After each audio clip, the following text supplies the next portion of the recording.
ഓം നമോ ഭഗവതേ വാസുദേവായ. ഓം ശ്രീ ഗുരുഭ്യോ നമഃ. ഹരി ഓം. വൈഷ്ണവം സത്സംഗവേദിയുടെ പൂജനീയ ആചാര്യന് പാദനമസ്കാരം, വന്ദനങ്ങൾ. ഭാഗവത പഠനത്തിൽ ആചാര്യൻ പഠിപ്പിക്കുന്ന ശൈലി എനിക്കിഷ്ടം. എനിക്ക് സംസ്കൃതം ശരിക്ക് അറിയില്ല എന്ന് പറഞ്ഞുകൊണ്ട് നന്നായി പറഞ്ഞു തരുന്നു. ഒരു ആചാര്യനാണെന്നുള്ള ഗർവില്ലാതെ എളിമയോടെയുള്ള ഇടപെടൽ, അമ്മമാരെ ചേർത്ത് പിടിക്കൽ. ഒരുപാട് വിഷമതകളുള്ള അമ്മമാരുണ്ട്. ആ അമ്മമാരെയൊക്കെ ചേർത്ത് പിടിക്കൽ, ആ ഒരു എന്തോ ഒരു വളരെ സ്നേഹം ഇഷ്ടമാണ്, അമ്മമാരോടുള്ള സ്നേഹം. പഠിതാക്കൾക്ക് പഠിക്കുവാൻ, അതായത് ഒരു കൊച്ചു കുട്ടിക്ക് പോലും മനസ്സിലാകുന്ന രീതിയിലുള്ള അവതരണം. ആ ക്ലാസ്സിലിരുന്നാൽ ആർക്ക് വേണമെങ്കിലും പഠിക്കാം. ഇനിയിപ്പം നമ്മൾ ഭാഗവതമേ തുറന്നു നോക്കിയിട്ടില്ല എങ്കിൽ കൂടിയും 2-3 ക്ലാസ്സൊക്കെ ആകുമ്പോൾ നമ്മൾക്ക് ഒരാകർഷണമുണ്ട് അതിലേക്ക്. അതുപോലെ പഠിക്കാൻ ഒരു താല്പര്യം സ്വയമായിട്ട് വന്നു ചേരും. അങ്ങനത്തെ ഒരു ക്ലാസ്സാണ് അത്. ഭഗവാന്റെ ഒരു കടാക്ഷമാണെന്ന് തോന്നുന്നു. ഒരു കൊച്ചു കുട്ടിക്ക് പോലും മനസ്സിലാകുന്ന രീതിയിലുള്ള അവതരണം. ഗുരുനാഥന്മാരും ഗുരുദാതമാരും അവരവരുടെ ഉത്തരവാദിത്വം, അവരവരുടെ അറിവിൻ്റെ പരിമിതിയിൽ നിന്ന് വേണ്ട രീതിയിൽ പഠിതാക്കളെ പറഞ്ഞു മനസ്സിലാക്കുന്നു. ആദ്യമൊക്കെ വളരെയധികം സമയമെടുക്കുമായിരുന്നു ഒരു വോയിസ് ക്ലിപ്പ് കറക്ഷൻ ചെയ്തു കൊടുക്കുവാൻ. അതേസമയം നമ്മളിപ്പോൾ 100ാമത്തെ ക്ലാസ്സിലാകുമ്പോഴേക്കും മുക്കാൽ ഭാഗം, ഒരു 80%ഓളം, മുക്കാൽ ഭാഗം ആൾക്കാരും നന്നായി പാരായണം ചെയ്യാൻ പഠിച്ചു. പിന്നെ ഒരു മലയാളമാണ് എല്ലാവരും പഠിച്ചിരിക്കുന്നത്. അതുകൊണ്ടുള്ള ആ മലയാളത്തിൻ്റെ രീതി ഉണ്ടെന്നേ ഉള്ളൂ. തെറ്റുകളൊന്നും അധികം വരാറില്ല. പിന്നെ പഠിതാക്കളും അതുപോലെ തന്നെ വളരെ ക്ഷമയോടെ നമ്മൾ പറയുന്ന കാര്യങ്ങളൊക്കെ കേട്ട് എല്ലാം അവരെല്ലാം ഉൾക്കൊണ്ട്, ഒരു പ്രാവശ്യം പറഞ്ഞു കൊടുക്കുന്നത് അടുത്ത പ്രാവശ്യം അതിൽ ഉൾക്കൊണ്ട് അവർ വേണ്ട രീതിയിൽ മാറ്റങ്ങൾ വരുത്തിയാണ് അവരും പാരായണം ചെയ്യുന്നത്. അത് നമുക്കൊരു വലിയ ഒരു പ്ലസ് പോയിൻ്റ് ആണ്. ഈ 100ാമത്തെ ക്ലാസ് ആകുമ്പോഴേക്കും ഉള്ള ഒരു വലിയ വിജയം തന്നെയാണത്.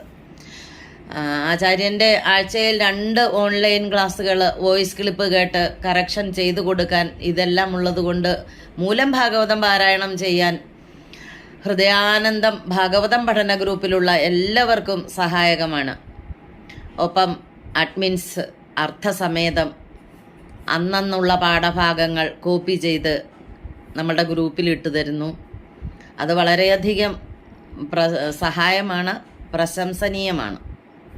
എല്ലാവരും കുറച്ച് പ്രായമായവരായതുകൊണ്ട്, പിന്നെ മാറ്റങ്ങളെന്ന് പറഞ്ഞാൽ ജീവിതത്തിൽ മാറ്റങ്ങൾ അവർ പെട്ടെന്നൊന്നും പ്രായമായവർ മാറി വരില്ലെങ്കിലും മാറ്റങ്ങളുണ്ട്.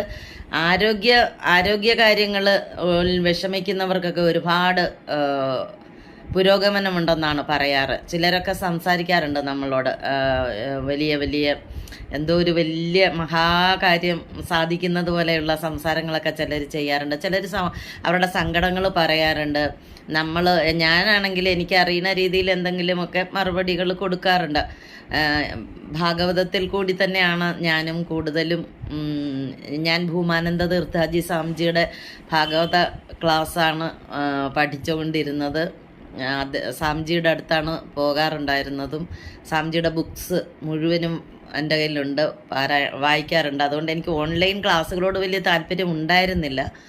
പിന്നെ കൃഷ്ണാത്മാനന്ദ സ്വാമിജിയുടെ ക്ലാസ്, അത് മാത്രമേ ഉള്ളൂ ഞാൻ ഓൺലൈനിലുള്ളത്. സ്വാമിജിയുടെ പുസ്തകങ്ങളാണ് വായിക്കാറുള്ളത്. അതുകൊണ്ട് കുറച്ച് കാര്യങ്ങളൊക്കെ പറഞ്ഞു കൊടുക്കാൻ ഈ കഥകളിൽ കൂടിയൊക്കെ അറിയാം.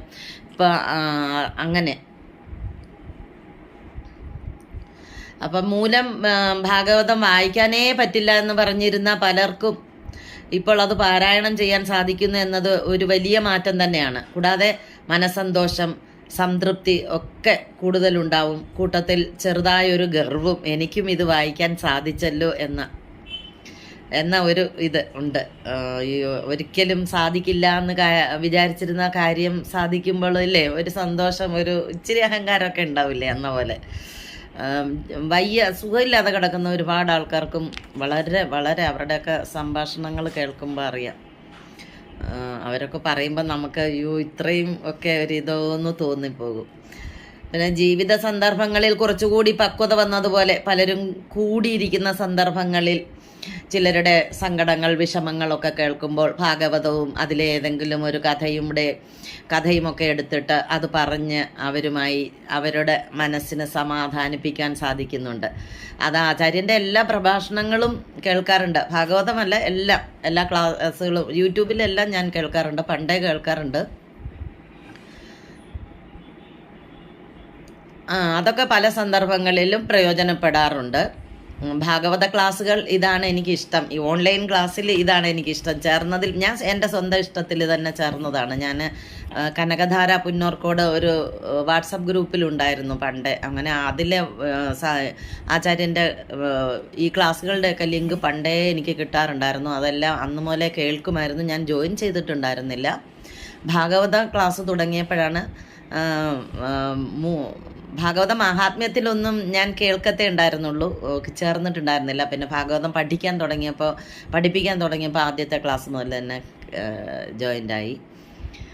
പിന്നെ ഭാഗവതം ആചാര്യൻ അറിയില്ല എന്ന് പറഞ്ഞിട്ടും ആദ്യം കേശവൻ മാഷ്ടെ ക്ലാസ്സൊക്കെ തന്നായിരുന്നല്ലോ. അതൊക്കെ കേട്ട് കഴിഞ്ഞപ്പോൾ വലിയ ഇഷ്ടം തോന്നി.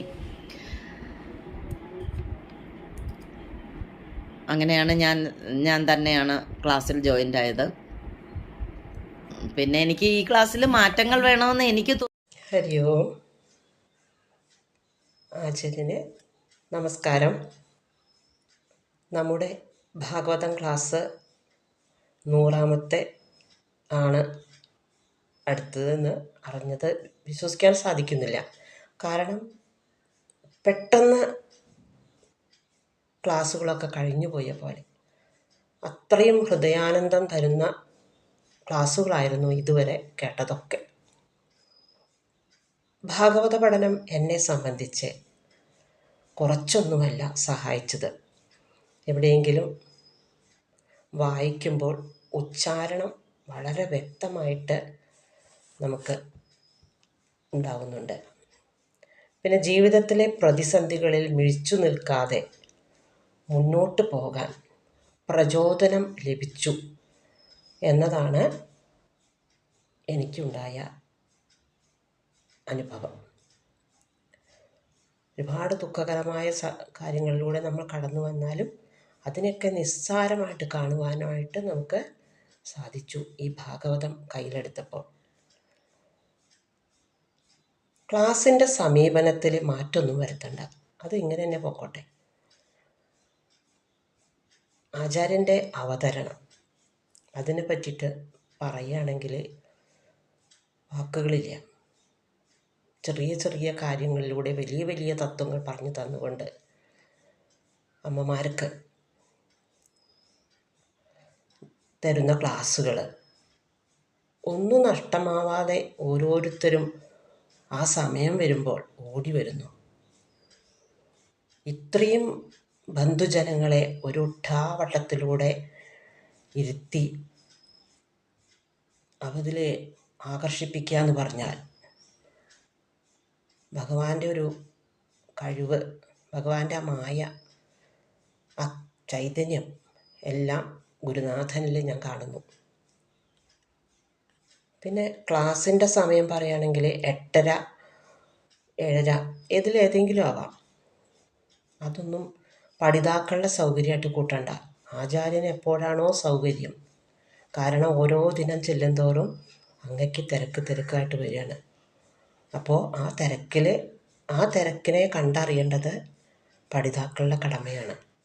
അപ്പോൾ അതുകൊണ്ട് ഇഷ്ടമുള്ള സമയത്ത് അങ്ങക്ക് എപ്പോഴാണോ ഒഴിവ്, അല്ലെങ്കിൽ യൂട്യൂബ് ഉണ്ടല്ലോ, കേൾക്കാനും പറ്റാത്തവർക്ക് അതിൽ കാണാമല്ലോ, കുറച്ച് കഴിഞ്ഞ് കേൾക്കാമല്ലോ. പിന്നെ വിമർശിക്കാൻ ഒന്നും തന്നെ ഇല്ല. കാരണം അതിനുള്ള യോഗ്യത നമുക്ക് വേണ്ടേ. ഗുരുനാഥ സേവനം എന്ന് പറയുമ്പോൾ ഞാനത് വളരെ സന്തോഷപൂർവ്വം ഏറ്റെടുത്തൊരു കാര്യമാണ്.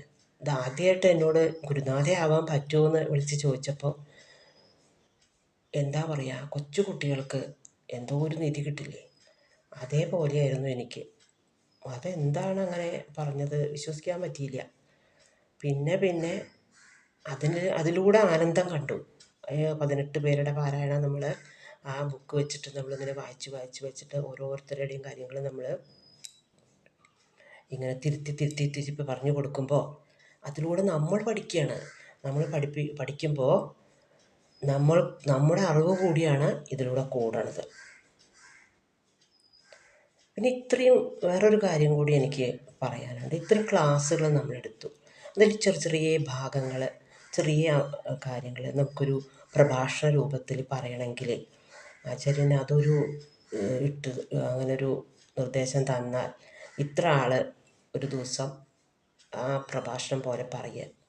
ഇപ്പോൾ ഭീഷ്മസ്തുതിയോ കുന്തിസ്തുതിയോ ഏതെങ്കിലും ഒരു അധ്യായത്തെക്കുറിച്ച് ചെറുതായി 10 വരിയിൽ പറയാൻ പറ്റുന്നുണ്ടെങ്കിൽ അവരുടെ അറിവ് അവരൊന്നും കൂടി അതിൽ കൂടെ ആ ജന്മവാസനകൾ അവരിലൂടെ പുറത്തേക്ക് വരും. അതും കൂടി ചെയ്താൽ വളരെ നല്ലൊരു കാര്യമാണ്. അതെൻ്റെ ഒരു അഭിപ്രായമാണ്. അത് പറ്റുന്നുണ്ടെങ്കിൽ മാത്രമേ അതൊക്കെ സ്വീകരിക്കേണ്ട ആവശ്യമുള്ളൂ. 100 പേരല്ലേ, അപ്പോൾ 10 പേർക്ക് കൊടുക്കുക. അങ്ങനെ പോട്ടെ.